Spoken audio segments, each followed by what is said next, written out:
मैं डॉक्टर लक्ष्मीकांत पाठक,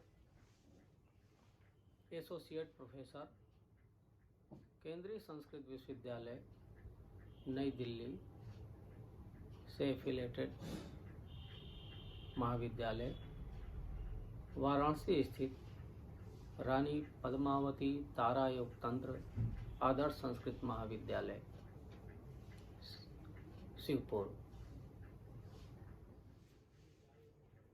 शास्त्री प्रथम वर्ष के विद्यार्थियों के लिए यह सेकेंड सेमेस्टर का जो पाठ्यक्रम है, उस पाठ्यक्रम को हम लोगों को अध्ययन करना है। इसमें जैसा कि हमने इसके पूर्व आप लोगों को भेज दिया है कि द्वितीय सत्रार्ध का पाठ्यक्रम क्या है, तो उसमें developments from 6th to 4th centuries BC, rise of territorial states, emergence of cities, social and material life, new religious movement। तो इसमें जो 6ठी शताब्दी से 4थी शताब्दी तक का इतिहास के विषय में हम लोगों को अध्ययन करना है।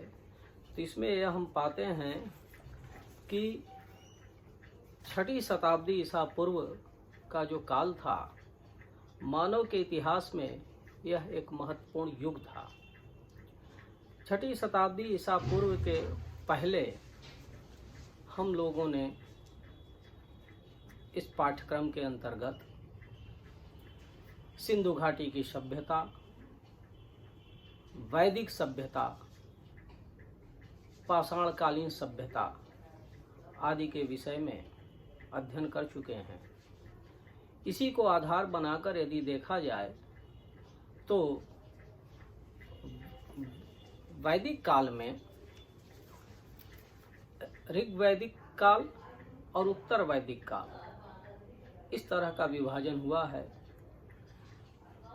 ऋग्वैदिक काल में जो समाज की स्थिति थी, आर्थिक व्यवस्थाएं थी, जो प्रगति था, जो विकास के कार्यक्रम था, उसके विषय में हम लोग अध्ययन कर चुके हैं। उत्तर वैदिक काल में के बाद यह 16 महाजनपदों का हमारे देश में आविर्भाव हुआ। उत्तर वैदिक काल में जो हमारी राजनीतिक व्यवस्थाएं थीं, इस काल में हम लोग अनार्यों के घनिष्ठ संपर्क में आए। आर्य जो हैं अनार्यों के घनिष्ठ संपर्क में आए, जिसके कारण राज्य का आकार बड़ा होने लगा, बड़े बड़े राज्यों की स्थापना होने लगी, राजा शक्तिशाली होते चले गए। कालांतर में यह निरंकुश होते चलते चले गए और स्वेच्छाचारी होते चलते चले गए। इस युग में हम देखते हैं कि बौद्धिक और चिंतन का आंदोलन 6ठी शताब्दी ईसा पूर्व के समय भारत ही नहीं, पूरे विश्व में आंदोलन की शुरुआत हो रही थी। आप देखें,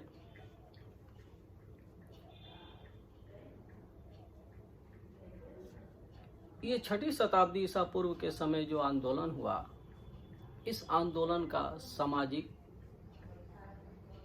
धार्मिक, राजनैतिक और आर्थिक जीवन में क्रांतिकारी परिवर्तन का उद्भव हुआ। 6ठी शताब्दी में ईरान में प्रकृति पूजा, मूर्ति पूजा तथा कर्मकांड के विरुद्ध एक क्रांति का सूत्रपात हुआ। इस क्रांति के प्रवर्तक प्रख्यात धर्म सुधारक जरथुस्त्र थे। जिन्होंने एकेश्वरवाद तथा नीति धर्म का अदम्य उत्साह के साथ प्रचार किया। जरथुस्त्र के धार्मिक सुधारों के परिणाम स्वरूप जिस साहित्य का सृजन हुआ उसे हम लोग अवेस्ता के नाम से जानते हैं। यह अवेस्ता के नाम से इतिहास में प्रसिद्ध हुआ। इसी क्रम में हम यूनान में आंदोलन 6ठी शताब्दी ईस्वी के समय में पाते हैं। वहाँ जो आंदोलन हुआ उसका आधार धार्मिक न होकर राजनीतिक, सामाजिक तथा धार्मिक था। यूनान में इस क्रांति का प्रादुर्भाव हिराक्लिटस ने किया था। यह आंदोलन सामंतों के अत्याचार और न्यायाधीशों के अन्यायपूर्ण निर्णय, मुद्राओं का अभाव तथा अत्यधिक ब्याज लेने की प्रथा के विरुद्ध चलाया गया यूनान में आंदोलन था। चीन में जो आंदोलन हुआ 6ठी शताब्दी ईसा पूर्व में, चीन में राजनीतिक, सामाजिक तथा धार्मिक क्रांति चल रही थी उस समय। इस क्रांति के प्रमुख नेता कन्फ्यूशियस, लाओसी तथा मोजे थे। कन्फ्यूशियस ने लोगों के पारस्परिक संबंध तथा शिष्टाचार पर बड़ा बल दिया और एक ऊंचा नैतिक आदर्श को प्रस्तुत किया। इस प्रकार विश्व के इतिहास का अध्ययन करने पर ज्ञात होता है कि 6ठी शताब्दी ईसा पूर्व भारत ही नहीं, विश्व के अधिकांश देशों में एक नई विचारधारा का सृजन हो रहा था। भारत में 6ठी शताब्दी ईसा पूर्व के समय एक क्रांति का युग माना जाता है। इस समय धार्मिक क्रांति का युग था। हम लोग यहाँ राजनीतिक व्यवस्थाओं के विषय में चिंतन करेंगे कि 6ठी शताब्दी ईसा के समय में भारत में वह कौन से राजनीतिक संगठन थे, क्या राजनीतिक व्यवस्थाएं थीं, कौन कौन से नए स्टेट का प्रादुर्भाव हुआ, नए राज्यों का उदय हुआ, जिसे इतिहास में षोडश महाजनपद के नाम से जानते हैं। भारत में यह क्रांति 6ठी शताब्दी ईसा पूर्व के समय जो हुई, यह राजनीतिक, सामाजिक तथा धार्मिक क्षेत्रों में हुई थी। राजनीतिक क्षेत्र में यह मगध के साम्राज्यवाद का युग था। चक्रवर्ती सम्राट के नेतृत्व में भारत में राजनीतिक एकता के साथ केंद्रीय शक्ति की स्थापना का स्वप्न इस समय चरितार्थ होने लगा था। जब इस देश में राजनीतिक एकता का कार्य आरंभ हुआ, तब महाजनपद मगध तथा अवंती जैसे राजतंत्रात्मक शक्तियों ने अथवा लिच्छवी तथा योद्धय जैसे गणतंत्रात्मक व्यवस्थाओं ने अपने को संगठित कर लिया था। अब हम यहाँ 16 महाजनपदों के बारे में अध्ययन करेंगे। 6ठी शताब्दी ईसा पूर्व यानी बुद्ध के जन्म के पूर्व समस्त उत्तर भारत में हम 16 बड़े बड़े राज्य पाते हैं जो महाजनपद कहलाते थे। इनमें अधिकतर राज्य विंध्य के उत्तर में थे और पश्चिमोत्तर सीमा प्रांत से बिहार तक फैले हुए थे। भारत के 16 महाजनपदों की तालिका प्राचीनतम बौद्ध साहित्य अंगुत्तर निकाय तथा जैन ग्रंथ भगवती सूत्र में उपलब्ध है। अंगुत्तर निकाय के 16 महाजनपदों के जो नाम दर्शाए गए हैं, कोसल, काशी, मगध, अंग, वज्जी, चेदी, मल्ल, वत्स, कुरु, पंचाल, मत्स्य, सूरसेन, कंबोज, अवंती, अस्सक, इसे अस्मक भी कहते हैं, तथा गंधार। यह अंगुत्तर निकाय में इन 16 महाजनपदों का उल्लेख है। भगवती सूत्र जो जैन साहित्य का ग्रंथ है, इसमें जो 16 महाजनपदों के नाम दिए हैं उनमें कुछ भिन्नताएं हैं। अंग, बंग, मलय, अच्छ, वच्छ जिसे वत्स कहा गया, मगह इसको मगध कहा गया, मालव, कोच, लाढ़, मोली, मल्ल, कोसल, काशी, समुत्तर, अवध एवं वज्जी। यह भगवती सूत्र में इसका उल्लेख है। व्याकरण शास्त्र के विद्वान आचार्य पाणिनि ने उनका जो अष्टाध्यायी ग्रंथ सुप्रसिद्ध है, उसमें उन्होंने 22 महाजनपदों का उल्लेख किया है।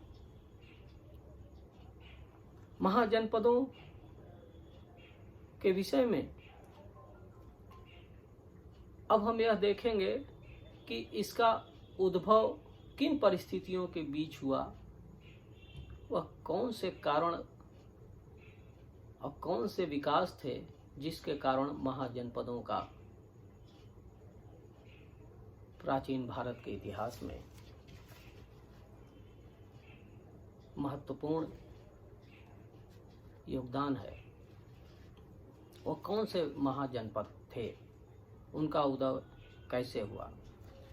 तो यह देखिए, महाजनपद का अर्थ क्या होता है। महा माने विशाल, जन माने आदमी, जनता। जन को विष के नाम से भी जाना जाता था। अपद माने पांव। जहां विशाल जनता के पांव पड़ते चलते चले गए, वही विशाल साम्राज्य कालांतर में बन गया। उसको महाजनपद की संज्ञा दी गई। वैदिक सभ्यता के बाद महाजनपदों का काल आया इस देश में। उत्तर वैदिक काल में लोहे की खोज ने आर्थिक प्रगति करना आरंभ कर दिया। आर्थिक प्रगति ने सामाजिक और राजनीतिक जीवन को प्रभावित किया। राजनीतिक रूप से देखा जाए तो पहले वैदिक काल में समाज ग्रामीण व्यवस्था था, जहां सबसे छोटी इकाई जन थी। इसे विष भी कहा जाता है। हालांकि कुछ उत्तर वैदिक ग्रंथों में कुरु, पांचाल, मत्स्य, कुंती, कीकट, जैमिनी, काशी, मगध, अंग, कंबोज आदि जैसे जनपद के बारे में विस्तार मिलता है। जनपद उदय होने का मुख्य कारण विभिन्न समुदायों द्वारा कृषि करना था। कृषि आधारित अर्थव्यवस्था के विकास के फलस्वरूप प्रौद्योगिकी के क्षेत्र में लौह के उपयोग के साथ फसलों एवं पशुधन में वृद्धि हुई। लोहे से बहुत से हथियार बनने लगे, टूल्स बनने लगे, कृषि कार्य में उन्नति होने लगा। जो पहले कबीले का जीवन व्यतीत करते थे, वह कबीला अब बड़ा आकार लेने लगा। इससे कई गांव का जन्म हुआ। अब गांव को मिलाकर जन बनने लगा, और जन जिसे विश्व कहा जाता है, इसका निर्माण होने लगा। जन से जनपद बन गया और जनपद से महाजनपदों ने भारत में आकार लेना शुरू कर दिया। बड़े बड़े राज्यों का उदय होने लगा जो महाजनपद कहलाने लगे। इसके विषय में यदि हम देखते हैं तो जो ऋग्वैदिक काल की व्यवस्थाएं थीं उसमें राजनीतिक व्यवस्थाओं का मूलाधार कुटुंब था जो पैतृक होता था। कई कुटुंबों को मिलाकर एक ग्राम बनता था। ग्राम का प्रधान ग्रामणी कहलाता था। कई गांवों को मिलाकर जन बनता था। जन का रक्षक गोप कहलाता था जो प्रायः राजा स्वयं हुआ करता था। इस प्रकार ऋग्वैदिक उत्तर वैदिक काल में वर्ण व्यवस्थाओं का जन्म हो चुका था। इस समय समाज 4 वर्णों में विभाजित था। व्यवसाय के आधार पर एक वर्ग का उदय हुआ जिसमें श्रमिक वर्ग एवं कृषक वर्ग था। कृषक वर्ग को गहपति कहा जाता था।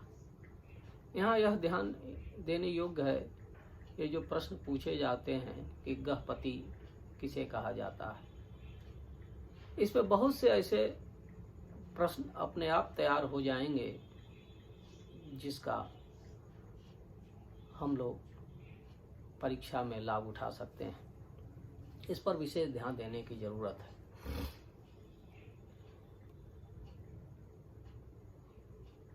जहां जहां महाजनपदों का निर्माण हुआ वह क्या नदी के किनारे पर स्थित थे, वहां ये महाजनपद फूले फले और बड़ा आकार लिए। गंगा नदी के किनारे पटना, आधुनिक नाम मगध साम्राज्य, बहुत विशाल साम्राज्य था। इस काल में कर की व्यवस्था, अस्थायी सेना और विभिन्न क्षेत्रीय शक्तियां अस्तित्व में आईं। वैदिक काल में राजा के पास नो रेगुलर स्टैंडिंग आर्मी थी, कोई खड़ी सेना नहीं होती थी। इनको युद्ध के समय बुला लिया जाता था। बाकी समय सेना अपने घरों में कृषि का कार्य करती थी।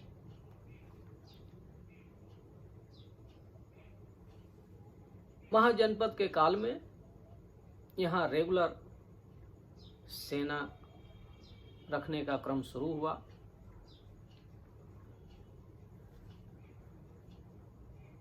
इस प्रकार हम देखते हैं कि लोहे और कृषि के आविष्कार ने महाजनपदों के निर्माण में अभूतपूर्व योगदान दिया। इन 16 महाजनपदों की चर्चा हम करेंगे। एक चार्ट से इसको भली भांति समझा जा सकता है। वह चार्ट आपको एक पीडीएफ में दे दिया जाएगा, उसका आप अध्ययन करें, उसको देखें।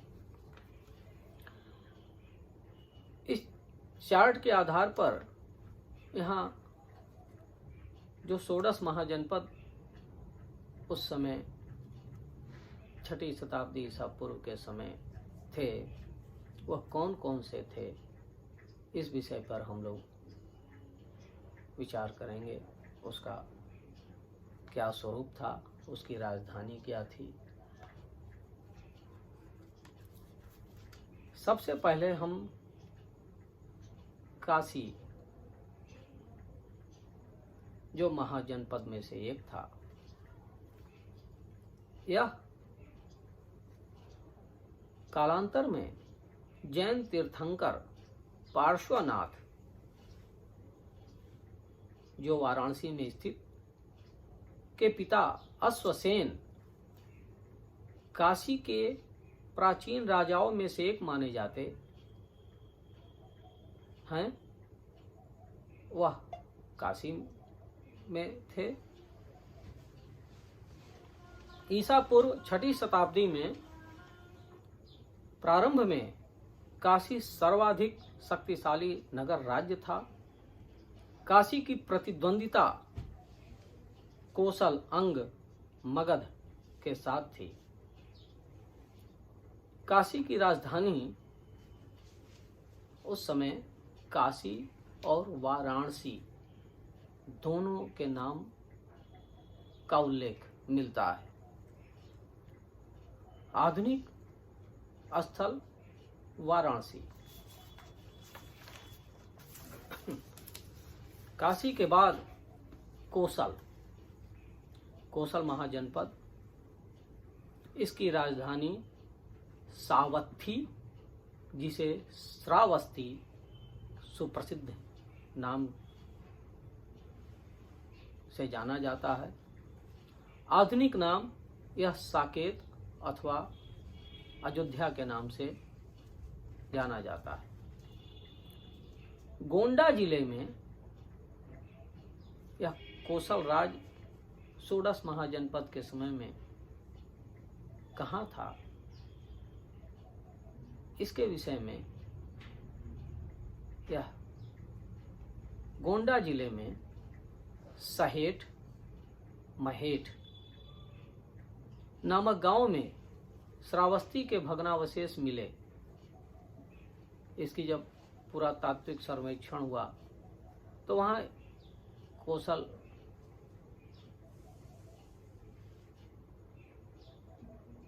जो राज्य था वह कहाँ स्थित था, तो इसमें गोंडा जिले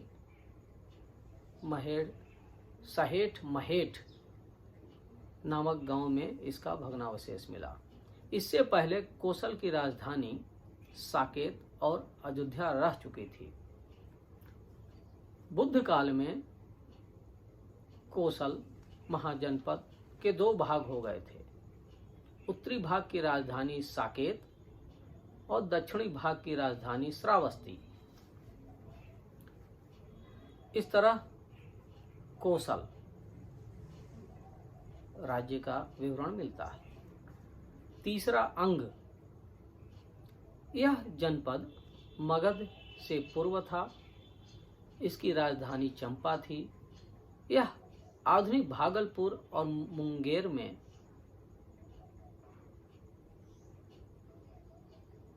था। अंग के बाद मगध विशाल साम्राज्य था। ईसा पूर्व 6ठी शताब्दी में प्रथम मगध साम्राज्य का उदय हुआ था। इसके संस्थापक बिंबिसार थे, जिनका जन्म समय 544 से 492 ईसा पूर्व के समय का था। दक्षिणी बिहार, पटना व गया तथा शाहाबाद का कुछ हिस्सा ये षोडश महाजनपद के काल में पड़ता था। 5वां, बज्जी यह षोडश महाजनपदों में से एक था। यह 8 जातियों का एक शक्तिशाली संघ था और इसका वज्जी नाम उन्हीं में से एक के अनुसार पड़ा। लिच्छवी, विदेह और ज्ञात्रिक इस संघ की अन्य 3 जातियां थीं। बौद्ध साहित्य में लिच्छवियों की भांति ही वज्जी भी वैशाली के ही कहे गए हैं। इसी कारण इस संपूर्ण वज्जी महाजनपद की राजधानी वैशाली ही थी। इसकी राजधानी मिथिला, वैशाली व जनकपुरी का उल्लेख मिलता है। विश्व की गणतंत्रात्मक व्यवस्था वैशाली में ही थी। यह इतिहास के विद्यार्थियों को यह जान लेना आवश्यक है कि विश्व के इतिहास में जो गणतंत्रात्मक व्यवस्था थी वह बिहार के वैशाली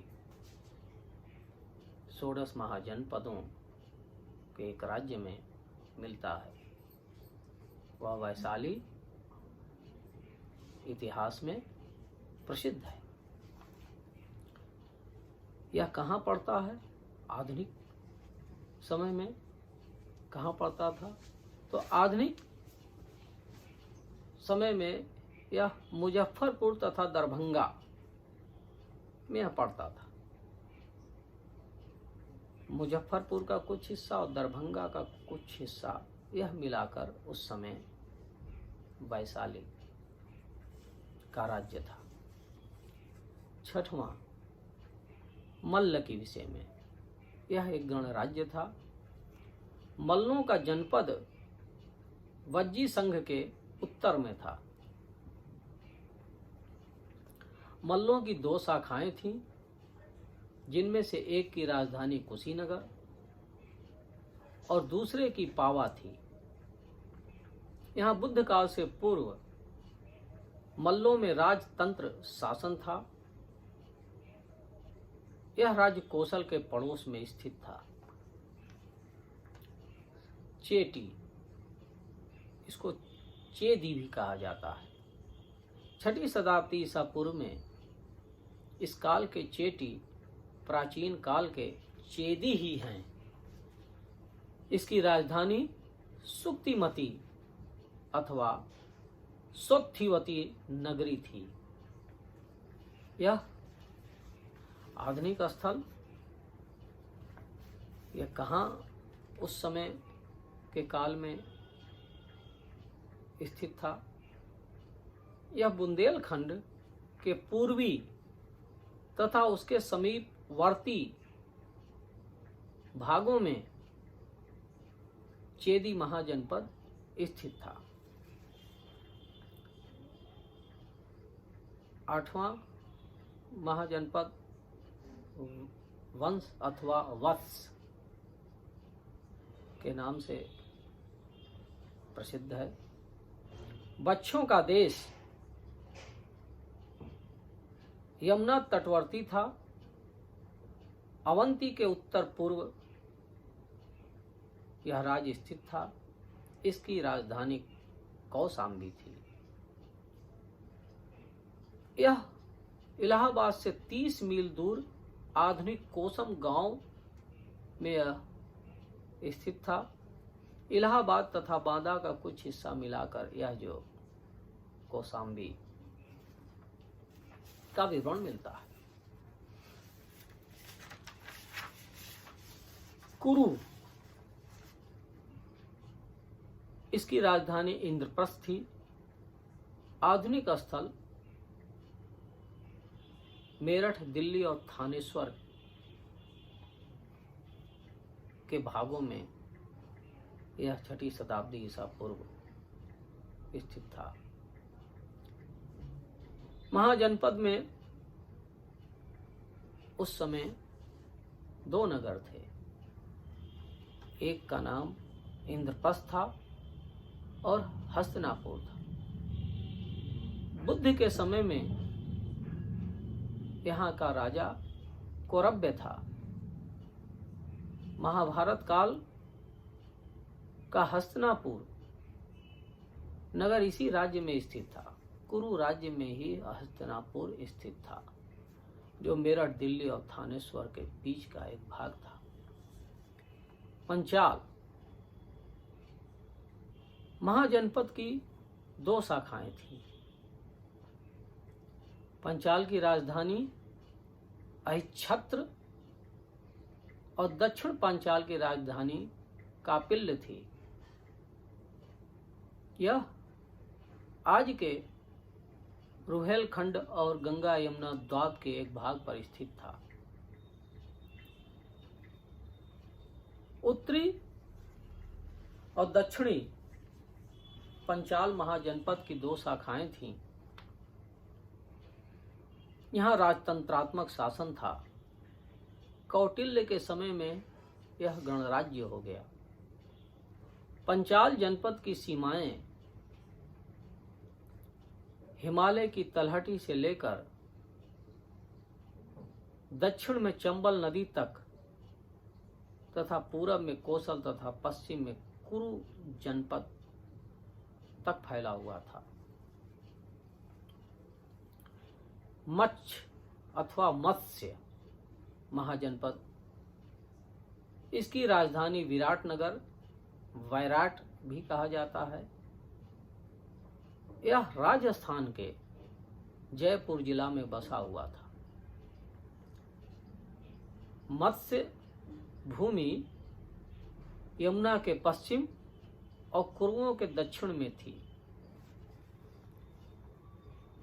12वां जो महाजनपद सूरसेन महाजनपद, इसकी राजधानी मथुरा। प्राचीन यूनानी लेखक इस राज्य को सूरसेनोई तथा इसकी राजधानी को मेथोरा कहते थे। यह आधुनिक ब्रजमंडल क्षेत्र में बसा हुआ था।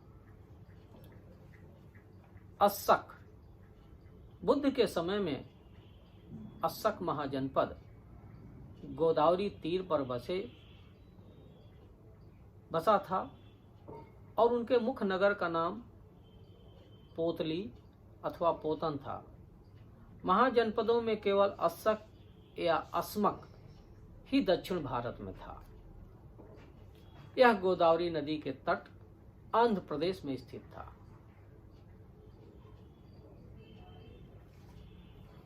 जो 14वां महाजनपद वह अवंती अथवा पश्चिमी मालवा। इस महाजनपद के दो भाग थे, उत्तर अवंती और दक्षिणी अवंती। उत्तर अवंती की राजधानी उज्जैनी या उज्जैन थी। दक्षिणी अवंती की राजधानी महिष्मती। बुद्ध के समय में यहाँ का राजा, उज्जैनी का राजा प्रद्योत था। यह महाजनपद अवंती पश्चिमी तथा मध्य मालवा के क्षेत्र में स्थित था।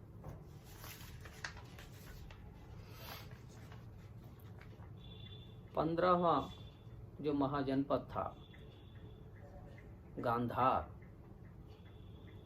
इसकी राजधानी तक्षशिला थी। यह आधुनिक अफगानिस्तान का पूर्वी भाग था। इसका प्रसार संभवतः पश्चिमी पंजाब और कश्मीर था। रामायण से ज्ञात होता है कि तक्षशिला नगर की स्थापना भरत के पुत्र तक्ष ने की थी। गंधार का दूसरा प्रमुख नगर पुष्कलावती था। षोडश महाजनपदों में कंबोज था। इसके दो प्रमुख नगर थे, राजपुर और द्वारका। प्राचीन समय में कंबोज अपने श्रेष्ठ घोड़ों के लिए विख्यात था। यह दक्षिण पश्चिम कश्मीर में स्थित। कंबोज की राजधानी राजपुर